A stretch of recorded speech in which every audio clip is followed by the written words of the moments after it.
We love Classical Conversations. Your organization is known worldwide, and we certainly appreciate every facet that you do. I do believe in what you're doing because I've seen it in my family. I'm so excited about all the things that, Robert, you guys do with Classical Conversations. It's been a huge blessing for our family. Grateful for the work at Classical Conversations. You're a leader, and you have been in this movement for a long time. I do feel like I have a debt of gratitude to you, your family, all of CC for just the fruit that has come from CC. Appreciate all that you guys do, both through this wonderful podcast and also through Classical Conversations, which I am convinced is the best education resource out there. Thank you very much for all that you do for the cause of Christ and for our families and for our children. Really, really appreciate it.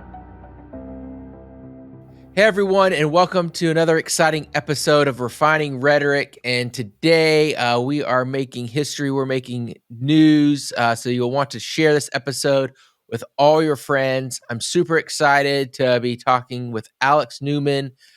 He is the CEO of Liberty Sentinel Media, executive director at Public School Exit. He's an award-winning international journalist. He's a nationally syndicated radio program host, educator, author, speaker, investor, and consultant who seeks to glorify God in everything he does. Alex has been on the show numerous times. I've been on his show a numerous time. And today we have a really exciting announcement. But before we tell you what it is, Alex, welcome to the show. Great to be here. Thanks very much for having me, Robert. Yeah, you and I have been trying to expose the school choice movement for a while now. And not so much that maybe the people you see on TV are intentionally bad actors, but that there is an underlying educational philosophy that we need to see addressed and that we need to operate from first principles. I know that's how you have lived in your life. So Alex and I have teamed up together to launch or write a new book. The working title or the title of the book is Woke and Weaponized. And we're working on the subtitles now, but it's about how really Karl Marx's ideas have just so seeped into all of our culture that we don't even recognize them when we see them anymore. So yeah, Alex, before I say why I'm excited about this book, like why were you willing to co-author a book with me about this subject? Well, thanks, Robert. I think there's a real gap in the market. I mean, there's a lot of books about education, and the overwhelming majority of them are, frankly, garbage. I have a lot of them. I've got a whole library full of books on education. The overwhelming majority of the good ones are at least 100 years old, if not older. So, but I do keep a lot of books from the enemy. I've got a lot of John Dewey's books. I've got a lot of Alice Bailey's books, Robert Mueller, Lev Vygotsky. I like to collect these things. But there is a huge gaping hole in the market involving books on education.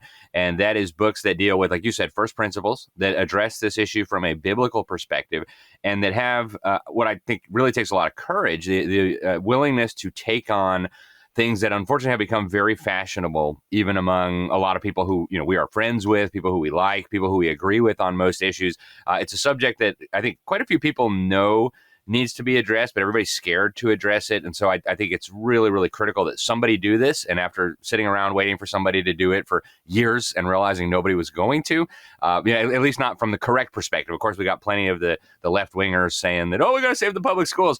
But we need somebody to address this from a biblical perspective. And so that's why I think this book is so critical. Yeah, so you wrote Indoctrination, which was a great kind of inspired some of us to dig deeper into this book as well.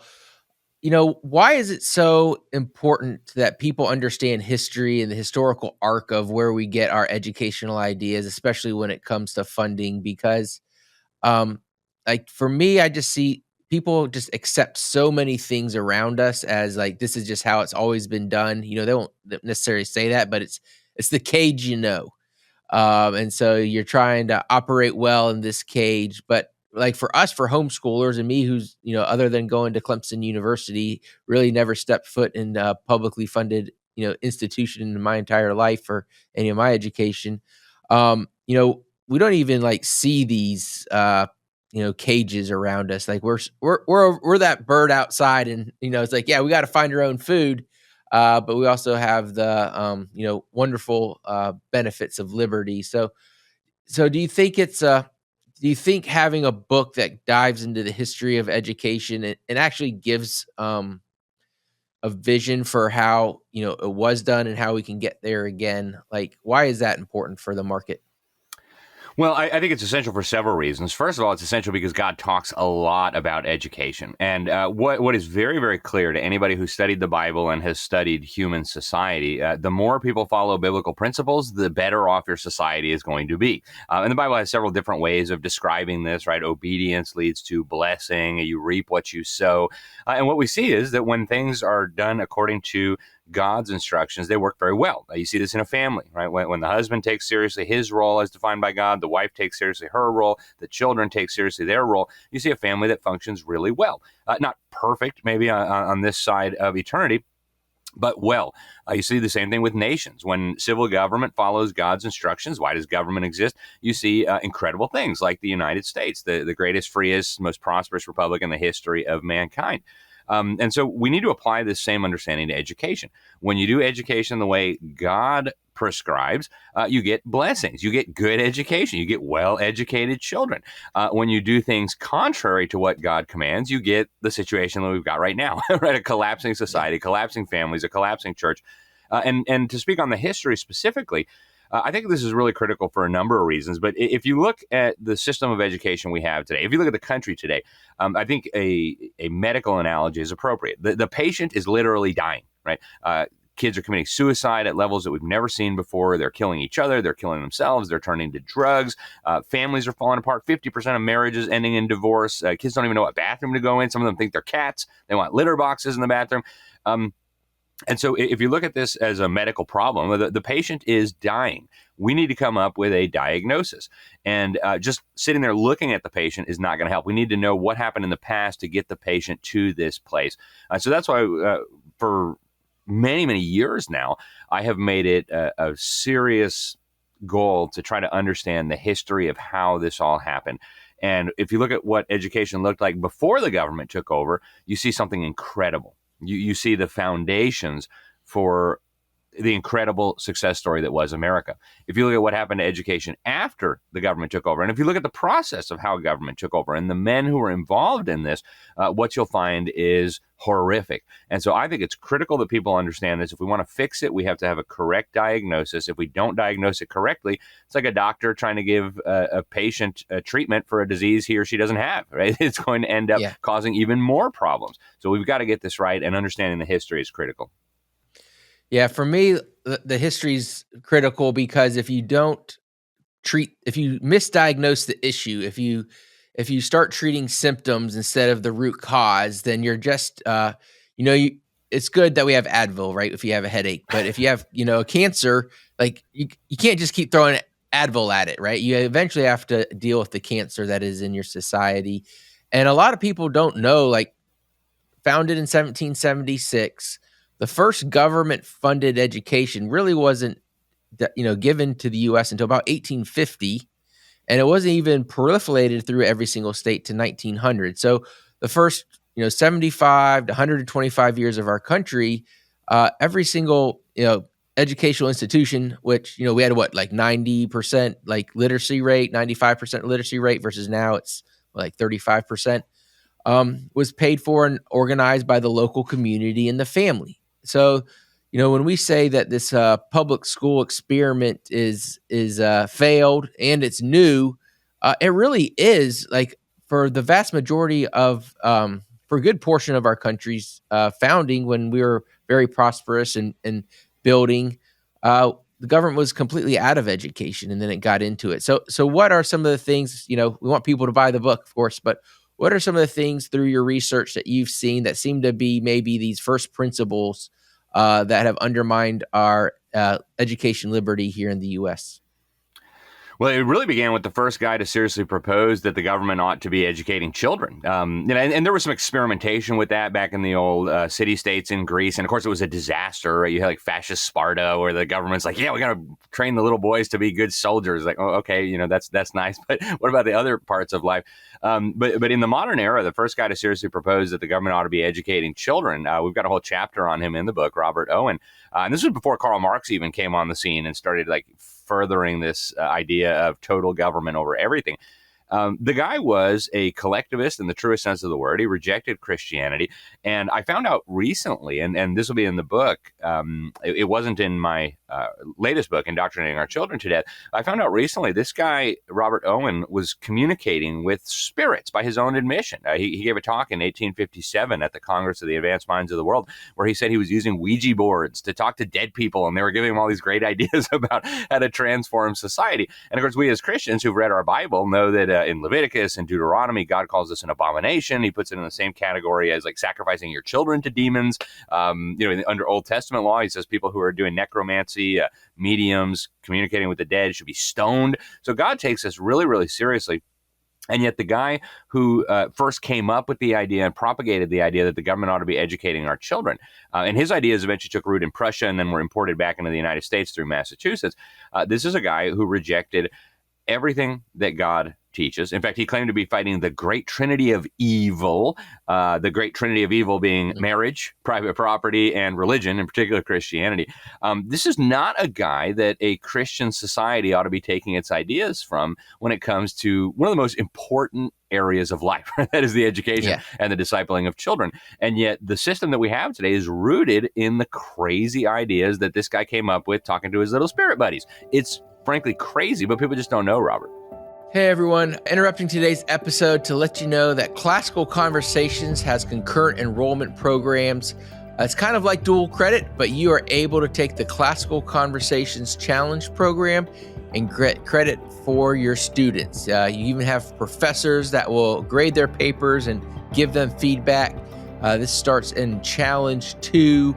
It's very flexible, very affordable. You can also meet with our degree plan advisor so you can plan out your high school concurrent enrollment credits so that you know where you stand when you get to college. So you can go to classicalconversationsplus.com and click on the concurrent tab. That's classicalconversationsplus.com to find out more information. Now, let's get back to the show.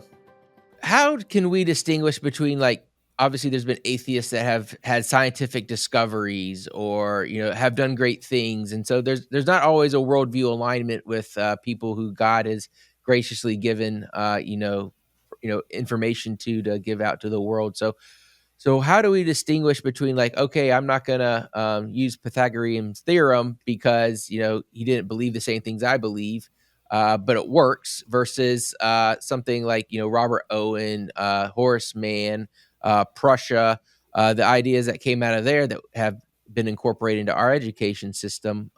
How do we distinguish between saying, we shouldn't do this because of the founders versus we can accept this because of the person who maybe discovered it? Well, there's several simple formulas that God has given us in his word. One of the first ones is by their fruit ye shall know them, right? And of course, these guys who took over the education system on behalf of the government thought the fruit was going to be great. Horace Mann said that we were going to get rid of 90% of the crimes if we could just have the government educating everybody's children. And of course, exactly the opposite happened, right? We go compare Boston back in the mid 1800s with, say, downtown Miami or Detroit or Chicago or Memphis or New Orleans, right? It's absolutely horrific. And so by the fruit of this, we can see that it wasn't a good idea. Now, it's true that unbelievers and pagans can come up with interesting discoveries, right? Ultimately, all truth is God's truth, and God has given each of these unbelievers and pagans a mind to use. And these unbelievers and pagans, they're made in the image of God, so they have a functioning mind. And when they stumble upon a truth that is God's truth, and we can look at that and say, wow, it is objectively true, and so this is useful, and we can incorporate that into our thinking. We can use it for useful purposes, and of course, we should expect that it would produce good fruit if it's based on God's truth. But when you have ideas that run contrary to what the Bible teaches, that are being proffered by pagans and unbelievers, then I think it's very clear that we need to reject those. Like, for example, the idea that we should abolish the family, right? It was God who prescribed the family. And we have plenty of people who think the world would be better off without the family, including Robert Owen. He tried it out in his goofy little commune, New Harmony, and obviously it failed, right? And why? Well, the fruit was bad, but the reason why it failed is because it runs contrary to the way God ordained that things should work. So certainly pagans and unbelievers can come up with useful discoveries, and many of them have, and we're grateful for that. And as Christians, we should be able to celebrate that and incorporate that into our thinking. But when they're putting out some idea that is wicked, that is contrary to the laws of God, that is contrary to the order that God has created or the moral system that God has created, then I think self-evidently we need to reject those. Now, in next year, our book's going to come out in January. We'll be also celebrating our country's 250th, anniversary, which is super exciting. How has this idea that the government is responsible for our children seeped into our society, where it's almost like if you had asked a parent, say in 1830, if they would send their kids to a government institution, they would have looked at you sideways and thought you were crazy and ran you out of town, right? But now it's kind of expected. 90% or 87% of students go to one. How did this idea of parental liberty, rights, and responsibilities get co-opted over the last 100, 150 years to where we are today? Well, it was a very gradual process, of course, but it's interesting what you just said, Robert. When Horace Mann first started demanding that parents hand over their children to the state, he claimed that we who are involved in the sacred cause of education can look on parents as if they've given hostages to our cause, which is, of course, bonkers. And the reality is when he went around demanding that people hand over their children, in some cases, they actually had to call out the militia because parents said, no, you cannot have our children. That's how controversial this was back 150, 160 years ago when these ideas were first percolating in Massachusetts. But over a period of several generations, the idea became normalized. And I would argue that a real turning point was the aftermath of World War I. Prior to World War I, most children were still primarily educated by their families with a supplemental role for the church and local communities and extended families and private tutors and academies and things like that. But during World War I, something very dramatic happened. All the men were sent off to war, and then the women had to go into the factories to make the munitions and the equipment and the material for the war, and that left the children at home unsupervised with nobody to guide what they were doing. And that was the turning point. That's when most American children, for the first time, were being primarily educated by the government, and we never turned back. It only got worse and worse. But it was a gradual process. If Horace Mann had said, hey, I need your children for 9 months out of the year, plus I want them for after-school programs, plus I want them for 8 hours a day, and then I'm going to give them homework when they go home, the guy would have been tarred and feathered, no question. But because it happened, just like the frog in the water, right? If you had thrown the frog into the boiling water, you just jump right out and the whole plan would be ruined. But as John Dewey said, you got to boil them slowly. In his essay, 1898, The Primary Education Fetish, these changes must come gradually because to force them unduly would favor a violent reaction. So all these guys understood that we've got to go little step by little step, because if the parents, if the taxpayers, if the teachers even figure out what we're doing, they will come after us, probably violently. So one of the things that you and I have, or at least I've been accused of, is, oh, you're only against things, you're never for anything. And we're trying to wrap up this book, Woke and Weaponized, with ideas on things that we could be doing differently than necessarily universal school choice. And what are some of those things? Like, you and I don't necessarily, I'm not an incrementalist in the sense that, I have a very, very specific design for my children and their education. But I also see that we've got this Marxist indoctrination centers that have been built up over the last 120 years that we have to unwind. And I don't want, society would not be in a great spot if all the public school closed tomorrow and all the kids were gone. So what are some of these other ideas, or why is it important for us to, be abolitionist in a sense, but also recognize the times that we're in? Yeah, that's a great question, Robert. And unfortunately, you're exactly right. I would love to see the government school system abolished tomorrow. In fact, I would love nothing more than that. But the reality is, you and I both know that's not going to happen, absent some sort of incredible miracle. And so I think it really needs to begin with a mind shift. The overwhelming majority of Americans still identify as Christian, depending on whose polls you believe. Somewhere between 2/3 and maybe 75% of Americans say they are Christian. Now, if you ask people about their worldview, if you ask people about their relationship with Christ, you'll find out that there's a lot of people who say they're Christian but aren't. But if the people who say they're Christian would just start thinking biblically about this issue, we would be on the path to victory. And there's a big danger here that as we move in the direction of moving children out of government school, the danger is that maybe the government school system starts roping in the private schools, starts roping in the homeschoolers. And I think that is what the people really behind the school choice movement are advocating for. So we need to counter that with ideas that are practical, that are doable, that are feasible, and that will be appealing to parents, to churches, and to lawmakers. So unfortunately, this is a $1 trillion a year system. It is one of the largest, quote unquote, industries in the United States. There are huge numbers of people who are totally dependent on this. And unfortunately, a lot of them feel threatened when you even talk about the possibility of abolishing or even reforming the system because they're dependent on it. So we need to find a way for a smooth landing. We need to find a way to do it gradually, but without the risk that our private schools, that our homeschools, that classical conversations, that all the different people who are doing different things end up getting roped into the system. So we have some practical tips on this in the book. And I think the really essential thing is we can't blur these lines, right? As we're trying to take an approach that is realistic to unwinding this system, to rescuing as many children as possible, what we never want to do is allow that firewall to be broken down between private education and homeschooling and the government system. In fact, we need to strengthen that wall and fortify the defenses so that as the government system is winding down, as people start thinking biblically and rationally about this issue, we don't inadvertently contaminate and destroy the thing that we really want to say, which is private education, homeschooling, real independent parent-led education. Amen.